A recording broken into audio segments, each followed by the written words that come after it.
राधे राधे गुरुजी। जी। मैं नेपाल से आया हूँ, मुंबई में काम करता हूँ। तो मेरा आपसे कुछ प्रश्न था तो मैं पूछना चाहता हूँ, क्या कोई क्षत्रिय का लड़का ब्राह्मण की लड़की से शादी कर सकता है? करने को तो आजकल कोई भी किसी से कर रहा है, लेकिन धर्म इजाजत नहीं देता। और नहीं देखते, वो बोलते हैं कि पितरों को दर्पण नहीं कर सकते। अभी आपने बोला कि चतुर्वर्ण से ऊपर के ब्राह्मण, क्षत्रिय और शूद्र और वैश्य जो भी हैं गुण और कर्मों के विभाग से होते हैं, तो फिर गुरुजी ऐसे कैसे नहीं बोल सकते कि नहीं हो सकता है? तो गुण कर्म इसको इस श्लोक को पढ़ा है आपने? हाँ पढ़ा है गुरुजी इसकी मैंने। व्याख्या पढ़ी है? हाँ पढ़ी है। क्या लिखा है? ब्राह्मण का चरित्र है ज्ञान फैलाना, और वो उसका चरित्र है और ज्ञान है। ठीक है। क्षत्रिय का कर्म है कि वो सबकी रक्षा करे, शूद्र का कर्म है कि व्यापार करना, और वैश्य का कर्म है कि सबकी सेवा करना, उन तीनों की। ठीक है। तो क्या क्षत्रिय का लड़का, मतलब जो इधर भी रहते हैं हमारे उधर ब्राह्मण, वो तो कुछ भी करते हैं, हमारे उधर को ब्राह्मण भी तो मांस भी खाते हैं। फिर तो रावण सीता को भी चुराता था। वही गुरुजी फिर प्रश्न है। तुम भी चुराओ किसी को फिर। हम चुराने की बात नहीं कर रहे वही गुरुजी। तो हम कह रहे हैं कि लोग क्या करते हैं ये मत कहा करो। लोग तो गलत कर रहे हैं, लोग तो गलत कर ही रहे हैं ना बेटा। हाँ गुरुजी। तो हम भी गलत करें क्या कि वो कर रहे हैं तो हम भी करें? नहीं वो नहीं था गुरुजी। इसलिए हमारे जो परंपराएं हैं, हाँ। ब्राह्मण का विवाह ब्राह्मण में हो, क्षत्रिय का क्षत्रिय में, वैश्य का वैश्य में, शूद्र का शूद्र में, हाँ गुरुजी। तब जाके व्यवस्था बनेगी। हाँ गुरुजी। यदि मनमाना किसी का किसी से कर दोगे तो वर्ण संकरता फैलेगी, और वही वर्ण संकरता समाज को हानि पहुंचाएगी। और दूसरा प्रश्न मेरा ये था फिर गुरुजी। पितर कहते हैं पितृलोक भी पानी नहीं लेते वर्ण शंकरी समाज से। हाँ नहीं दे सकते, पितरों को फिर पिंड भी नहीं दे सकते उसमें फिर। हाँ, इसलिए जमाना मर्यादा बिगाड़ रहा है, बिगाड़ने दो, हम तुम ना बिगाड़ें। उन्हें ज्ञान ना होगा पर हमें और आपको तो ज्ञान है, इसलिए हम आप बच के चलें। बस कौन क्या कर रहा है सबके ठेकेदारी अपन बिल्कुल ना लो, क्योंकि समाज में बहुत लोग 99% लोग गलत ही कर रहे हैं, इसलिए सबका अपन क्या ठेका लें। तो दूसरा प्रश्न मेरा यह था कि बोलते हम, और शरीर यहीं छूट जाता है, आत्मा जाती है अपने कर्मों के हिसाब से उधर स्वर्गलोक में सुख भोगने या पाप लोक में अपने कर्मों का उगड़ने के लिए। तो आत्मा को तो सुख दुख कुछ भी नहीं होता, तो उधर स्वर्ग में सुख कैसे भोगती है और नर्क में यातना कैसे भोगती है गुरुजी? आत्मा को सुख दुख नहीं होता, पर ये बताओ कि आपको सुख दुख होता है कि नहीं? हाँ होता है हमको। कैसे होता है? मन जैसा रहेगा वैसे ही, मन को सुख लगेगा तो सुखी रहते हैं, दुखी रहता है तो दुखी रहते हैं। हाँ, इसी को कहते हैं सूक्ष्म शरीर। हमारे पास 3 शरीर होते हैं। एक स्थूल शरीर जो आपका शरीर दिख रहा है, जो हमारा शरीर है ये स्थूल है। एक शरीर होता है सूक्ष्म। जब आप सोते हो ना तो आप सपने में देखते हो कि हम वृंदावन आए, फलाने से मिले, तो आप तो बिस्तर में सोए थे घर में, पर सपने में आप वृंदावन आ गए। तो कौन आया? आप ही तो आए। हाँ पर सपने वाले शरीर को भी तो कुछ नहीं होता ना। सपने वाले शरीर को सूक्ष्म शरीर कहते हैं। हाँ, उसको भी तो कुछ नहीं होता है, आवाज कोई भी कहते अभी हैं। बताएंगे उसे क्या बोलते हैं? सूक्ष्म शरीर। सूक्ष्म शरीर। एक और शरीर होता है कारण शरीर, जिसके कारण हमें मनुष्य का जन्म मिला, या कुत्ते का मिला, या स्त्री का मिला, या पुरुष का कारण। तो जब हम मरते हैं तो हमारा ये शरीर तो चिता पे जल जाता है, तो यमराज किससे लेकर जाते होंगे, नरक या स्वर्ग? हाँ वही प्रश्न। वही है सूक्ष्म शरीर, जिस शरीर से आपने सपना देखा था।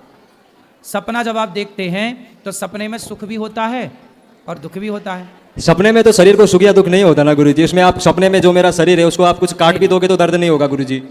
सपने में दर्द तो नहीं होता, पर ये बताओ कि सपने में शेर दौड़े तो आदमी चिल्ला के उड़ जाता है कि नहीं? हाँ उठता है। फिर सपने में रोता है कि नहीं, हंसता है कि नहीं? हाँ या ना? सपने में भी आभास तो होती है ना बेटा। कई बार सपने में स्वप्न दोष होता है। क्यों हो गया? वहाँ तो कोई स्त्री नहीं थी, वहाँ तो कोई स्पर्श के लिए नहीं था, फिर क्यों आपका स्वप्न दोष हो गया? क्योंकि स्वप्न में भी जो आप क्रिया करते हैं वो शरीर प्रभावित हो रहा है। हाँ या ना? तो शरीर तो ये मर जाएगा, जल जाएगा, पर जो सूक्ष्म शरीर है, उस सूक्ष्म शरीर 4 चीज़ों से मिलकर बना है। मन, बुद्धि, चित्त, अहंकार। कबीर जी कह रहे हैं कि माया मरी न मर मरा, मन मरा मर मर गया शरीर, आशा तृष्णा ना मरी, कह गए दास कबीर।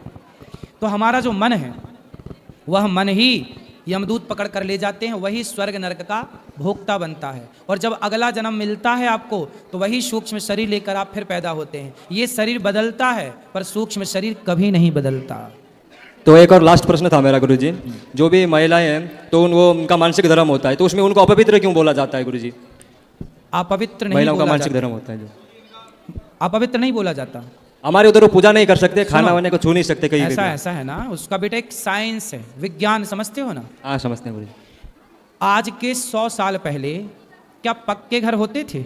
नहीं होते थे गुरुजी। आज के 100 साल पहले जंगल बहुत थे, और जंगल में भेड़िया थे, शेर थे, और हिंसक प्राणी थे, पशु पशु पक्षी थे या नहीं थे गुरुजी। थे। उस जमाने में महिलाएं जो हैं आज की तरह ना, जैसे स्त्रियां जब मासिक धर्म आता है तो आज ना बहुत सारी व्यवस्थाएं हैं मासिक धर्म को, वो ब्लड जो निकलता है उसे रोकने के लिए। उस जमाने में ना पहले ऐसी सुविधाएं नहीं थी।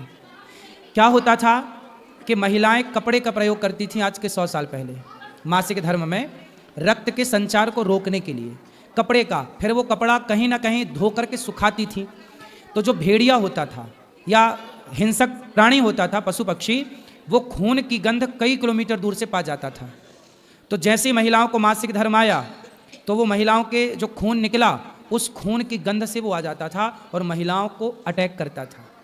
इसलिए हमारे पूर्वजों ने कहा कि जब मासिक धर्म आए तब तुम्हें घर से बाहर नहीं निकलना है, तो गुरुजी मंदिर नहीं जाना है, उस समय कार्य नहीं करना है, ठीक है, इसलिए रोक दिया गया। उस समय महिलाओं को दर्द भी होता है कमर में, पेट में, पीठ में, तो आप रेस्ट करो 4 दिन 7 दिन जो भी हैं। अब रही बात पूजा की, तो पूजा आप बिस्तर पर पड़े पड़े मासिक धर्म में उस समय भगवान का स्मरण करते रहिए। भगवान का स्मरण करने का थोड़ी मना किया है, भगवान का चिंतन तो आप किसी भी हाल में कर सकते हैं। भगवान को स्पर्श नहीं करना, उसकी भी एक मर्यादा है। जब मासिक धर्म होगा तो स्त्री अस्वस्थ होती है, उस समय स्वस्थ नहीं होती, वो दर्द से प्रताड़ित होती है, उस समय उसका मन पूजा में लगेगा ही नहीं।